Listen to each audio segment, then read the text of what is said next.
Hi friends, it's Amy. Welcome to my bookish life. Today we are going to wrap up the last week of March reading as well as wrap up my entire month of March reading. So let's get to it. Let me just start by talking about the books that I have read since my last check-in. My last check-in went through March 22nd. So since March 22nd, I have finished 6 books. I keep double checking that because I don't understand. It's crazy because a lot of these books I haven't talked about, I haven't mentioned on my channel whatsoever. Like I really took reading to heart. So the books that I did mention that I was going to be in the middle of were Mona Lisa Vanishes. The Mona Lisa Vanishes. I did not finish this by the Wednesday discussion for middle grade March, but I did finish it in March, which I was not sure I was going to be able to do that, but honestly, it is a really quick read. There are shorter sentences, shorter spurts of information, and it's just a really engaging piece of informational writing that I'm really impressed with. I think I have some students that would really like this. I'm really glad that I have it to share with my students. So this was a lot of fun. There were a couple parts that were a little bit slower than I wanted them to be, but all in all, I really, really enjoyed it. It was very engaging, very narrative in fashion. The illustrations were amazing. If you know Brett Hellquist's work, he does the series of Unfortunate Events illustrations. He's amazing. Amazing. I'm so impressed with his work every time I see it. Some of the pictures didn't really make sense where they were. You couldn't really tell what they were. They were gorgeous, but it was like, who's that supposed to be? Like, why is that there? So that was a little bit confusing in that sense, but it was absolutely really great, really engaging. One of the other books that I talked about was I Think He Knows by Melissa Baldwin. It was really fun. Okay. I can't remember exactly what I said in my last video about it, but it's about a kindergarten teacher and she has a crush on the Phi-Ed teacher at her school and they are really great friends. They both have crushes on each other and they end up, in this we're going to see where things go kind of relationship, and then somebody from the Phi-Ed teacher's past comes into the picture and it kind of blows things up a little bit. I really enjoyed it. I loved the fact that it was about a teacher actually having a personal life. I just think that's really cool. I did find it very laughable that these two friends that have been friends forever go out for drinks and they sit down and the first thing they do is talk about how much they love teaching. Now, I'm sorry, but my friend and I go out for a drink after school. That is not the first thing coming out of our mouths. All of my teacher friends, we love our jobs, okay? We do, but we don't need to reiterate that to other teachers, So I just kind of felt like that was a little inauthentic in terms of how teachers might talk to each other. If that makes sense, I don't know. It was such a little thing. I didn't really care that I just found it funny. It made me laugh that I laughed, okay? And then I do believe I talked about The Lost Year by Catherine Marsh. I don't have my copy with me. I left it at school.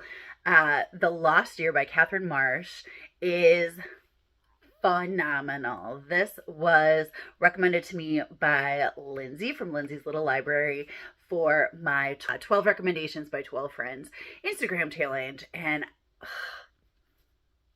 it's going to stick with me. This book will stick with me. I was a little trepidatious at first because Maddie is the main character. He's 12. It's March 2020. So school is closed because of COVID, and his great grandma has moved in with him and his family. and so he can't go anywhere and do anything. I was a little weary about that. Like, is this just going to be about COVID? Because I'm not there, you know? And it wasn't. It was just a catalyst that made it so that he couldn't go anywhere, he couldn't do anything, and he ended up going through boxes with his great grandma of her personal things, and he came across a picture, and that picture brings up great grandma's past, and it is gorgeous. We end up meeting two of her cousins in different timelines, and we find out how their timelines all came together, and it's beautiful. It's simply gorgeous. I absolutely loved it. Oh man, I need to share this with my students. I love it. I love that it has this historical moment that my students can relate to, and then historical moments, most specifically the Ukrainian Holodomor. And I'm just very excited to share that with them and talk to them about it. Very glad I bought a copy of that. The one book that I finished was called Louder Than Hunger by John Shu. This I got as a Libro FM Educator ALC, and it is a novel in verse.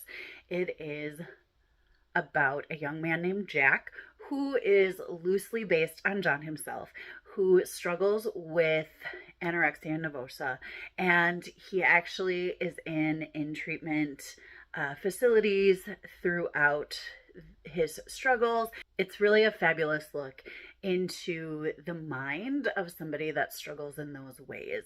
One of the main characters is the voice that is constantly yelling at Jack to not eat. And I think that we all struggle with different voices that are very negative in our head. I think a lot of people struggle with those things, and I think that somebody who doesn't struggle with an eating disorder can absolutely relate to the struggle of feeling self-conscious or feeling down. And I just absolutely loved my reading experience. It was devastating and heartbreaking, but really hopeful at the same time, and I absolutely loved it. I think this is John Shu's very first middle grade book. I definitely would recommend it for upper middle grade. I think 6th, 7th, and 8th grade would be ideal for this. In terms of middle grade ages, I definitely think that there are high schoolers that could read this and definitely relate to it and get something out of it as well. It's wow. It's just wow. Another book that I finished was The Simple Art of Flying by Corey Leonardo. I feel like when I talked about this in my TBR video, I talked about how it was giving me Rio vibes. And let me tell you, those Rio vibes are there. This book is absolutely adorable. I absolutely love Alistair and his little sister, Aggie. Aggie is the positivity bubble that everybody needs in their lives, and Alistair is the lovable, curmudgeonly 12-minute older 2-hour older brother who just wants to protect his sister but doesn't know how to protect his sister, and does things that he thinks are protecting his sister but they're not protecting his sister. And it is delightful, the interaction between these two parrots. And then we have a whole bunch of other animal characters in the pet shop that interact with them. There's a lovable guinea pig who has a Brooklyn mob boss voice that is just, it's described that way. I listened to this as well in tandem, and honestly, when I read by myself, I still went back and I listened to it because the audio for this book is just delightful. It is so well done. It's also very readable by itself. Fritz is a 12-year-old doctor wannabe who loves animals and wants to adopt some animals from the pet store. So he works at the pet store to try to get to earn money in order to get some animals. And then there is an old lady. I don't know how old she is. I feel like she's portrayed a lot older than she probably actually is supposed to be. I picture an 80-year-old woman. I don't think she's supposed to be that old, but that's what I picture. But her name is Albertina Plotke, and she is just, you know, she does everything on a whim because she's been told what she can and can't do her whole life, and she's like, I'm not gonna listen anymore. You know, she just loves life and wants to visit her friends, and she wants to be independent, and she really can't be completely independent. And so she wants animal companions in her life, and it all comes together. There is a pet store owner that is atrocious. I did not enjoy him in the slightest. He was a really horrible person, and I don't think enough came of that. This book is delightful. I loved it so much. There's mixed media in it. We have medical logs that Fritz writes to practice being a doctor, and then we have letters that Albertina writes to her deceased husband, and and then the narration is told through the point of view of Alistair. And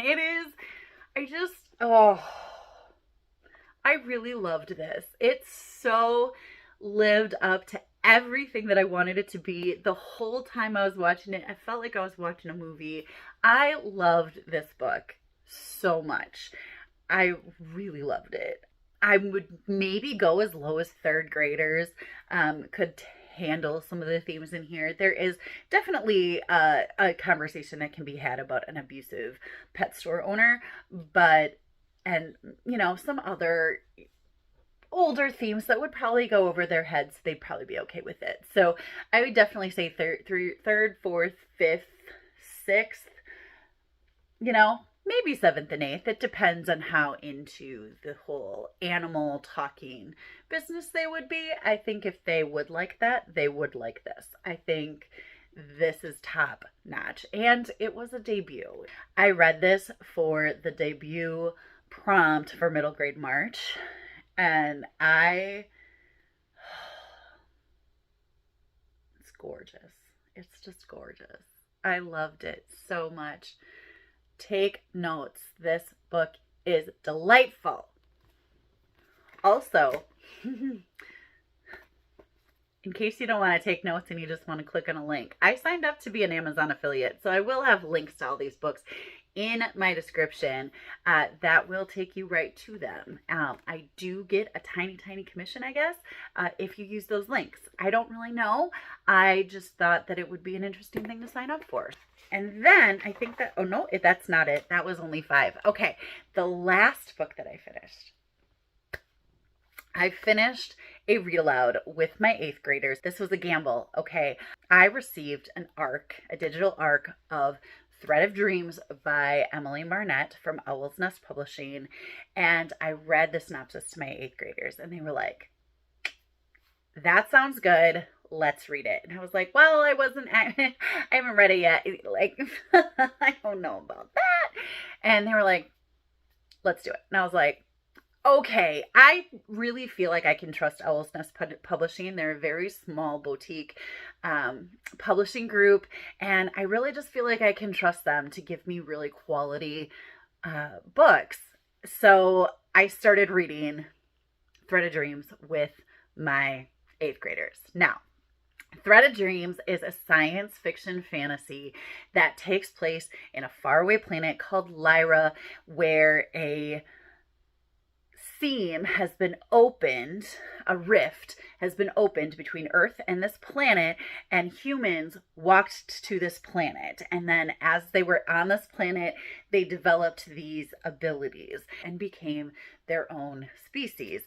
And years and years and years ago, kind of like the Cinder Lunar Chronicles series, where people moved to the moon and then they developed these lunar abilities. In this YA, the main character is Nova, and Nova's parents are both deceased. She lives with her sister Callie, and she is a harvester. So what they do is they harvest parts of human dreams in this harvesting center, and they take these threads from the dreams, thread of dreams. They take these threads, and those threads have abilities to help them fight off the void. And the void is this dark thing that terrorizes the Lyran planet during dark night, because there's always night, there's no sun. So it's night and then there's dark night. So during dark night, they can't go out anywhere, because if they do, they might get consumed by the void, which makes people sick, makes people go crazy, a whole thing. So one day when she is in human's dreams, he looks at her and he talks to her, and that's not supposed to happen. And she's like, what's happening here? And his name is Arlo, and they develop a friendship. They become such good friends, and there's a whole back and forth between them, and it is just, it's a fabulously written book. It was really amazing. The 8th graders that I read it with absolutely loved it. They were a little miffed by the splash of romance that is in there. They are not romance kiddos at all. They are not with the romance. They just wanted the action. And there was the action there for them. They loved the world building and everything that came with that. But there was a splash of romance in there that they were like, that was a little cringe. Maybe that should be out of there. Which, if the book was supposed to be absolutely catered to them, okay, but that was not. That's not it. So they really did enjoy it. I really enjoyed it. I was really into it. I thought it was great. The characterization of Nova, her family, Arlo, her friends, it is absolutely stunning.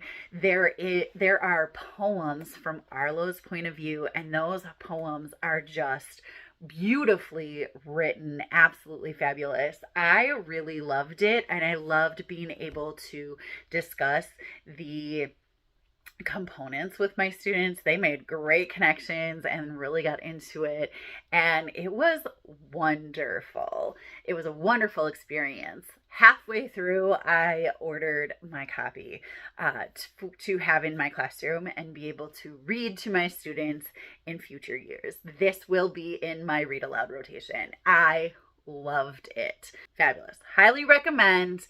If you are curious about science fiction fantasy in any way, this has it. This is so beautiful, and the description of the different animals and creatures, so good. It's so good. I just really loved it. Okay, so that's it. Those are the books that I've read since the last time I checked in. I'm going to be putting up a graphic of all of the books that I read during the month of March. But here are some statistics. Okay, I just have to show this. Okay, I had middle grade March MGM. Okay, so the lion from MGM Studios. And then I had a movie theme throughout. Loved it. Anyway, I read 15 books during the month of March for a total of 4,461 pages, 143.9 pages per day, on average 297.4 pages per book, and an average rating of 4.43 stars. 2 nonfiction and 13 fiction. 12 books were told in prose, 2 were mixed media, 1 was in verse, 3 for an adult audience, 2 for a young adult audience, and 10 for middle grade audience. I read 7 arcs this month. I love that for me. I still have a huge backlog. It's terrible. And then I wrote down my favorites as Remarkably Bright Creatures, The Simple Art of Flying, and The Lost Year. And I have my superlative cup. I did have quite a few ideas sent to me, and I thought of some more. So this is pretty full, and I'm really hoping that I get some other than what I've been normally getting. So This is not okay. This is not new. This is most likely to reread. And I think the books that I'm most likely to reread would be Thread of Dreams because it is going to be on my read aloud schedule for years to come, obviously. Definitely, that is one that I am most likely to reread. I think I might also reread The Simple Art of Flying at some point in my life because I really, really loved it. It had all of the things that I wanted. All right. This is The Saddest. Oh, I didn't show you. The Saddest. I think The Saddest was louder than Hunger. It was very difficult to read the struggles that Jack had going through that book. It was a lot. It was a lot. And especially knowing that it was something that truly happened to the author, not specifically, but definitely something that he had dealt with. All of these are old. Would make a great movie. It says best as a movie. I don't think that's really readable. Here we go. Let's try that. Best as a movie. Honestly, I think, well, The Simple Art of Flying honestly would make a fabulous movie. I definitely would have to be animated. Pixar needs to pick this up ASAP. Like, fabulousness in every way. Definitely think it would make a great movie. I think The Mystery of Locked Rooms would make a great movie. I felt like Remarkably Bright Creatures felt like a movie in my head as well. I think, just really great. I want some of my new... Oh, this one's new. Okay. Let's see. Oh, least likely to recommend.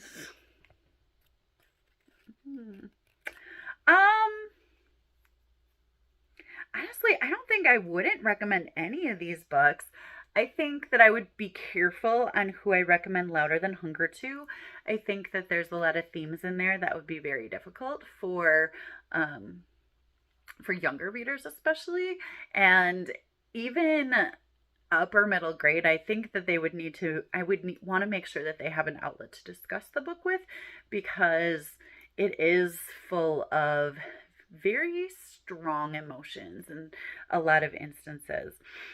So I don't think I would be least likely to recommend it, but I would definitely be cautious before recommending it. I can't even say, like, my lowest rated book this month was An Emotion of Great Delight, and I can't even say that I wouldn't recommend that because it is a beautifully written book. I just did not connect to the characters at all, and I didn't like the characters. I felt like it was so angsty, and I didn't enjoy it. I didn't enjoy my time with that book, but it was written beautifully, and there are definitely people that I would recommend it to in a heartbeat.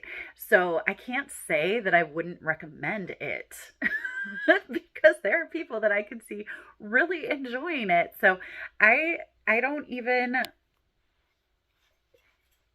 I don't I don't I don't know that I like that one. Okay. Here's another. Oh, here's one.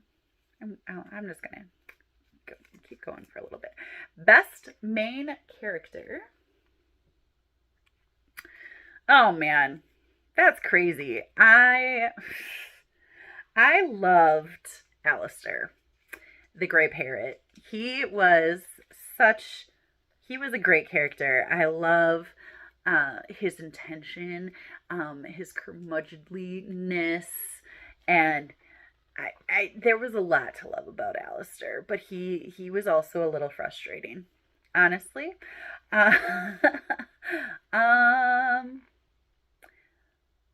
Nova was a great character. I loved Lila from Unstuck. She was a great character.